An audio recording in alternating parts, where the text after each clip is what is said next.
just as an example of an expertise-based trial, where you've got a technique against, I'll show you the top cut one that we're doing in a second, but essentially what you have is a single surgeon in equipoise, and they're really happy to do both procedures. So they're randomised to the technique 1 or technique 2. If that doesn't happen, you have a surgeon pair who are paired together to make a group, and then they can do their own technique within the randomisation. The downsides of it is that it has to transfer surgeons sometimes, and patients don't like that, but there's some very strong aspects to it. You get the best of both treatments. You don't get surgeons suggesting they're good at one thing and they're not, or suggesting that they're in equipoise and not equally skilled at each one. So there's pluses and minuses with them. We've got the most appropriate surgeon performing the allocated question, you've got equipoise guaranteed, and you've got the optimal surgery. And just to show you, this is how it's working with the top cap. It's total knee replacement versus partial, and you can see that we've got some centres that are randomising because the surgeon feels they can do both, and then there's other groups who say, no, I prefer partial or I prefer total, and they are passed between the surgeon groups. Okay, number 6. Pragmatic versus highly specified. So this is about skill and expertise level. One of the big problems that we have is whether we want to go with the real world and a very pragmatic study, which we've talked about a lot today, as it would be done in the NHS, where there's no account taken of the skill level or the best in the class, so to speak. Somebody who does this operation well, everybody acknowledges that they do it well, and there's some people who do it less well. The pragmatic study takes no account of that at all. Everybody's in this. What would happen to you in the NHS? If you went for a surgery, we don't know whether a trainee is going to do it. We don't know whether somebody's feeling tired that day. We don't know whether they're on their game. We don't know whether they've just been to a course. It is the standard procedure, and that is a pragmatic study. You might just check for an acceptable level of competence. So, for instance, in the orthopaedic world, you might check and say, make sure the knee replacement is in the right place, but that's all I'm going to do. The alternative is to have a really highly specified trial where you compare the best possible option. And that's a different type of study. You're saying, I want to compare the best against the best and to give me an answer whether this surgery has the potential to work. So the bottom one is the potential to work, the top one is in our day-to-day business and the real world, does it work? You have to decide which one of those your trial is going to be, because you can't do both. You can't have a pragmatic study and start to make statements about having the best. So the reason why that happens is because, and this is one of the biggest differences between pharma and surgery, is that the delivery, the agent, the surgeon, and the surgeon factors, the dependence upon that is really high. So if you want to start setting criteria for that, and it's important to do that, you have to decide what's important, and it's really difficult. And I've just put a list of, I've got no answers to this, so what would you consider as a really important factor if you're having to say, is it the age of the surgeon? Is it the time since qualification? Is it the number of procedures they've performed? Is it the rate of procedures? Somebody doing lots very quickly? Is it their personal outcome? I don't know. Is it the peer review? Is it somebody saying, I know John over there, he's pretty good at it? Or do you have them doing some sort of formal skill testing? Now, we kind of dismiss this, and we often think that the surgery is just surgery and everybody does it the same way. But as surgical trials become more sophisticated, this is going to be really important, and it's one of the major differences between some of the pharma trials and the surgical trials that we're involved in. Okay, we've had surgeon equipoise and preference. What about patient equipoise? We're all in clinic there. We know that this is very rare when you have a patient come into clinic and they're offered surgery. They're either got that's a knee, by the way, but they either say, yes, wonderful, I'm after that, that's what I wanted, I want a bit of surgery, or they go, no, keep me away from the knife as much as you can. So they always have a preference as well. That, again, creates an unfair situation and a lack of level playing field. Ooh,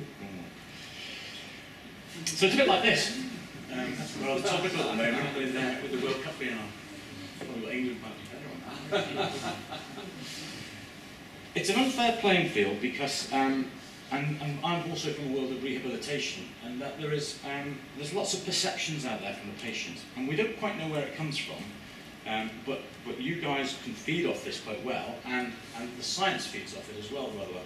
For some reason, because things are low risk and low provider status, relatively low glamour, they tend to be considered to have low efficacy. It's an odd phenomenon, but it actually occurs. The counterpart is when you actually start to put high risk in there and the high glam, you end up with a much more, you could call it placebo, but the effects of that is much greater.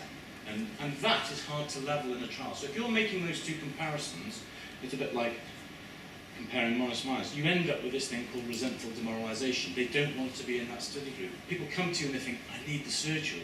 The surgery is the thing that's going to get me better. In my world, anterior cruciate ligament reconstruction, a classic example. They come and always want the surgery, heard about it on the news, all this sort of stuff. And it's very hard to unpick that. So we just need to be aware of it, and when we start and design these trials, we have to find a way, perhaps of educating, that this needs to be stripped back. It's not for everything. Some trials don't need to be done. Some procedures are so obvious you don't need this. It's for the ones that we're clear and uncertainty. Last two now. Again, related specifically to surgery and not to pharma, the waiting list delay. So all surgery these days, unless you're in private practice and you've got it the next day, then there is problems with the waiting list. And elective surgery commonly subject to that delay. The clock always starts from these trials at randomisation, as soon as you randomise or allocate the patient. And that can produce some horrendous problems in terms of parallel design here. So what you've got is you've got patients coming through this way here. There's a follow-up assessment planned, let's say it's 6 months down the line. Sometimes you can end up with a preposterous position, because you've got to start the clock there, you've got no choice, that you follow up the patient before they've had the surgery. Absolute nonsense. And we have fought tooth and nail. And it's not so bad for our trials in long term, in joint replacement, we're looking 5 and 10 years down the line. But if you wanted to look at something which had a waiting list of perhaps 4 months, and the major outcome that you wanted to look at was in 3 months, it can put you into all sorts of problems. So you have to consider this. If you throw in, that's just with 2 surgical procedures, if you throw in a non-operative comparator as well, it becomes even more difficult, as you'll see. Just to make sure that is the case, again, I like to give evidence. This is our total versus uni-compartmental knee replacement trial again, and you can see the difference in the waiting list time for the uni compared with the total. And that may well have an effect upon the outcome. So you need to look at it, or we need to address it, and it's a form of systematic bias. There's a partial solution to this. It's not optimal, but what we have to do then is, this is the seesaw study. This is the one with the shoulder arthroscopy, where we've got 3 groups: the arthroscopy, the decompression, and the active monitoring. Remember, the active monitoring starts as soon as the gun goes, boom, so they're out of kilter already. These 2 groups both wait, and if they wait for too long, we have to start putting in new assessment. We call them breaches. So when you're designing a trial, make sure you think about the waiting list, make sure you think about whether you need additional assessments to account for that, and make sure you talk to the statisticians, because what they don't want at the end of it is to say, are we measuring from randomisation or are we measuring from intervention? These operations usually are so great compared with the small period beforehand where there's no change in status. I tend to think it's better to go from the intervention, but there's a lot of disquiet over that, and the hardcore methodologists always want us to go from randomisation. If you take an example of somebody with an osteoarthritic knee, they've gone on for 10 years without it, and the trial becomes worthless because we have to take account of 3 months before they had their surgery. And yet, really, it's the surgery that's going to change something. Number 9, assessment timing, similar sort of thing, but when you're going to actually assess people, it's really important, and think about this. So again, in our world of hip and knee replacement, we could get a sudden improvement, it plateaus off a bit, and actually if you start recording them too late, you start to get a deficit in outcome. If you record too late, you're going to get problems with that. In plastic surgery, I don't know, it might be an example, it might be that they dip to start with before you start to get a rapid improvement. But you can see from these plots, it really is dependent where you take these measures of what sort of results you're going to get. So really think about where you're going to measure in the pathway at what time, and tie that with the healing and recovery profiles. We found this problem with the seesaw study. Here's our 6 months primary outcome at 6 months after randomisation. We found on our measurement system, the Oxford Shoulder Score, that they improved by 15 points here, but they also improved by 15 points afterwards, after our primary. They're still improving. People would say, well, that's easy, just move it to here, just have your primary outcome as at the 12-month period. But then you'll get patients not going into the study because they won't wait for that long if they're in pain when you've got a non-operative arm. So the message here is actually you have to accept some compromise with surgical trials. It is never as clean as pharma. So either you're shifting around the timings for measurement, or you accept a suboptimal primary outcome endpoint. There's no way around that. Okay, last one, changing clinical practice, and that's the key to it all. There's no point in doing any of this if we don't change clinical practice.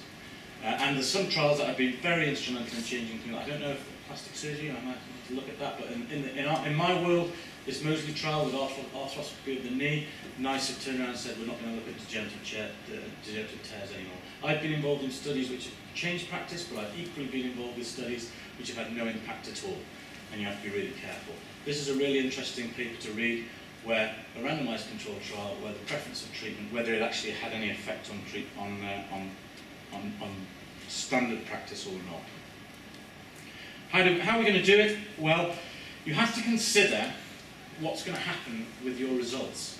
If we in TopCat find that the partial knee replacement is not as effective as total, are we going to be able to say there's going to be no more partial knee replacement? That's highly unlikely to happen. Likewise with the seesaw one, if we find that the decompression, the placebo, is just as effective as the standard decompression, is that going to take that away? It's highly unlikely that you're going to remove this. By rights it should happen, but it's not going to.